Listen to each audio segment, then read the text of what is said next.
Assalamualaikum warahmatullahi wabarakatuh. Perkenalkan, nama saya Dwi Arianti. Saya dari kelas Administrasi Publik 1B dengan NIM 2302-10067.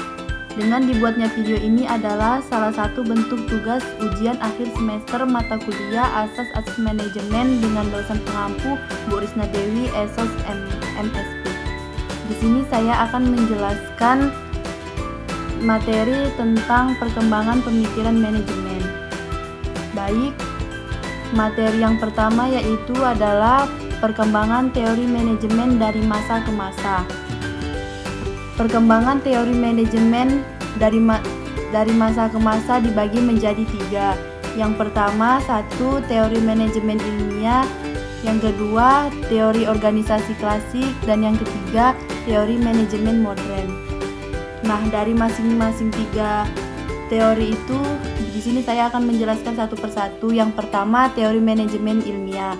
Teori manajemen ilmiah ditandai oleh kontribusi dari Frieden Taylor 1856 sampai 1915 yang disebutkan sebagai Bapak Manajemen Ilmiah. Taylor menuangkan gagasannya dan 3 prinsip, yaitu 1.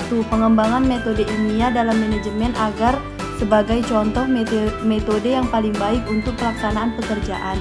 Yang kedua, seleksi ilmiah untuk karyawan agar setiap karyawan diberi tugas tanggung jawab atas tugasnya.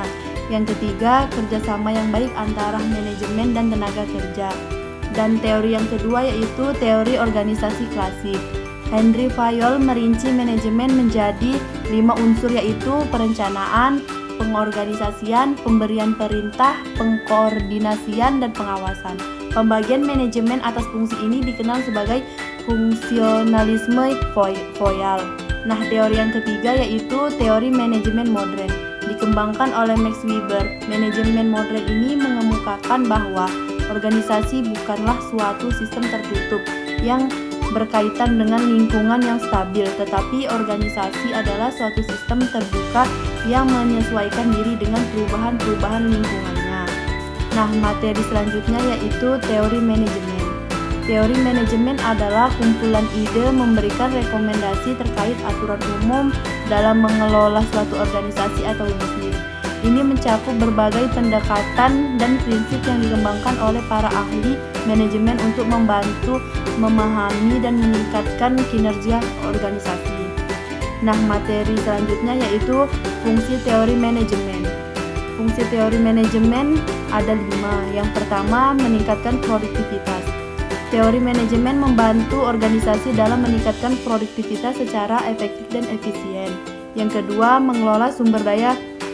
Melalui penerapan teori manajemen, organisasi dapat mengelola sumber daya yang dimiliki, termasuk sumber daya manusia, keuangan, dan fisik. Yang ketiga, mencapai tujuan. Teori manajemen membantu organisasi dalam merumuskan dan mencapai tujuan yang telah ditetapkan. Yang keempat, meningkatkan kualitas kerja. Dengan menerapkan prinsip-prinsip teori manajemen, organisasi dapat meningkatkan kualitas kerja dan pelayanan yang diberikan. Yang kelima, menciptakan lingkungan kerja yang baik. Teori manajemen yang berperan dalam menciptakan lingkungan kerja yang kondusif di mana karyawan dapat berkembang dan berkontribusi secara maksimal. Nah, materi selanjutnya yaitu kesimpulan.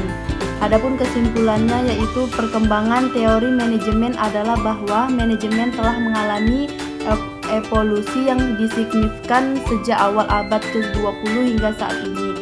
Dari teori klasik hingga teori modern, pemikiran manajemen terus berkembang mengikuti perubahan zaman dan tuntunan lingkungan bisnis. Beberapa kesimpulan yang dapat diambil dari perkembangan teori manajemen meliputi: yang pertama, pentingnya kerjasama yang saling menguntungkan antara tenaga kerja dan pemimpin. Yang kedua, seleksi ilmiah tenaga kerja atau karyawan.